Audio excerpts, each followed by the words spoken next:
Sir, কি করছেন? Cock cock করে আওয়াজ হচ্ছে কেন? এটা সেই মোবাইল যেটা দিয়ে তোমাদের ইউটিউবের যাত্রা শুরু হয়েছিল। এটা সেই মোবাইল যেটা তোমাদের সোমনাথ স্যারকে সোমনাথ স্যার বানিয়েছে। এটা সেই মোবাইল যেটা না থাকলে আজকে সোমস ক্লাসরুম হয়তো আজকে এই জায়গায় থাকতো না। ইউটিউবে যেদিনকে আমরা ওই হাতে লিখে লিখে তোমাদেরকে পড়াতাম, যখন তোমাদেরকে হোয়াইট বোর্ডে ভিডিও বানাতাম, সাদা ছোট হোয়াইট বোর্ড, তখন এই ফোনটাই ছিল আমাদের সঙ্গী, যেটা দিয়ে আমাদের ইউটিউবের প্রথম ক্লাস শুরু হয়।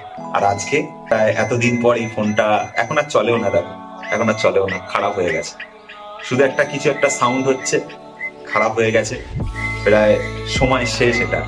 সময় থাকতে থাকতে এভাবেই আস্তে আস্তে অনেক জিনিস আমাদেরকে ছেড়ে চলে যায়। যে এক সময় তোমার পথের যখন তুমি যাত্রা শুরু করেছিলে, সেই যেরকম তোমার এক সময় সঙ্গী ছিল, এখন সেই সঙ্গী হয়তো তোমাকে ছেড়ে চলে গেছে। এই ফোনটাও আজকে তাই। যখন আমরা যাত্রা শুরু করেছিলাম ইউটিউবে, যখন আমরা সোমস ক্লাসরুমের প্রথম জার্নি শুরু হয়েছিল, যখন সোমনাথ স্যার এর কাছে একটা ফোন কেনার মতন সামর্থ্য ছিল না, তখন মায়ের গয়নাটা বিক্রি করে এই ফোনটাই আমরা কিনেছিলাম। আর আজ সমস্ত কিছু শেষই।